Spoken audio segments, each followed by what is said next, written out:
see if you can hear on this track where the mistake is at the top, specifically relating to time feel.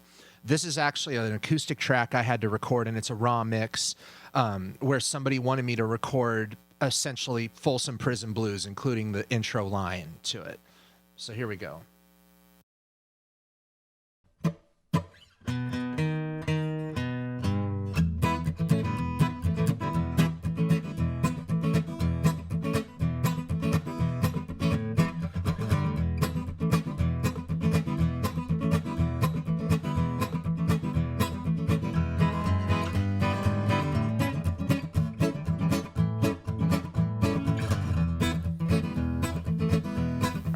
That out there. I think Will and I both heard it right away, right? Was it measure 3 or something on the E? Yeah, something like that. Right at the top. Yeah. You said, Can I pose a question? Well, Will, go for it. What was it you were going to say? If you were to put that in the mix with bass, drums, slide guitar, whatever, vocals, background vocals, how much more pronounced would that be? I would say arguably a lot less, and you could probably even get away with just using that. Exactly. And this track was used, actually. Right. And that's what bugged me was overall, like, I feel like I'm in a pretty good groove, but this was recorded to a click. And sometimes if I haven't warmed up or really kind of gotten into that tempo, then we can have that effect where I get kind of click shock at the beginning of the take, where I start off where I think it is, and then I have to pull it back or I have to speed it up.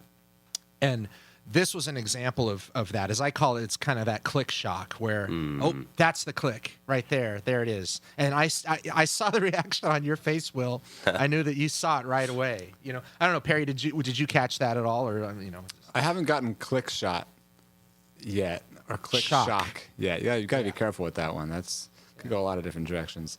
Click shock. Go on, Perry. Go on. What directions?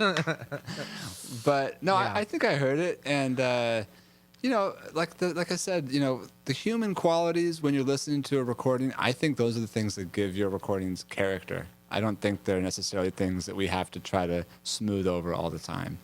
We would have these debates when we were recording our records with Paul Tavener, who was like co-producing and engineering these recordings. I mean, there were some things that he would want to just make perfect because that's how he was as an engineer, and we were kind of that way a little bit too. But man, you know, when I think back, like it's those little imperfections that are kind of the most humanistic quality of our playing that oftentimes give it a vibe. Well, and you know, it's true. However, I find myself like some of the hardest stuff I've ever had to play in my life is when a film composer says, I need a G chord and just picked exactly like this. And I sit there for like an hour trying to get it exactly right. You know, and it's happened to me in a lot of situations where it's not an artistic situation. And, you know, so continuing on this discussion here where we're really breaking down these concrete and abstract elements, where the human qualities in our playing, the soul is there, the feel is there. I mean, it sounds like a human playing the guitar. None of us are going to sound like a MIDI track ever. Thank goodness. Right. But one suggestion I could have to our listeners and just chatting is something that we've all done in the studio is make sure that when you go record, have a pen and paper and sit down and write what you're hearing. And first of all, I take a lot of notes like, at 1 minute and 32 seconds, I had a little glitch here. Because sometimes that can help me save time in the studio. And a lot of times, depending on the engineer, little things can be worked and can be fixed, as we call it, kind of the Pro Tools magic a little bit. And because I agree with you, Perry, it's the overall vibe and feel and human quality of those abstract elements in most ways will outweigh small mistakes, small errors. Of course, big mistakes, big errors have to be fixed. And, you know, recordings have just, the level has just gone so high. I mean, guys like Pat Metheny in the 70s and 80s were setting this bar for us where everything has to be totally pristine, totally perfect. And a lot of jazz recordings have gone that direction too. I mean, you listen to modern jazz recordings, and especially not live ones, and they're so pristine, you know, and it affects the choices I make in the studio.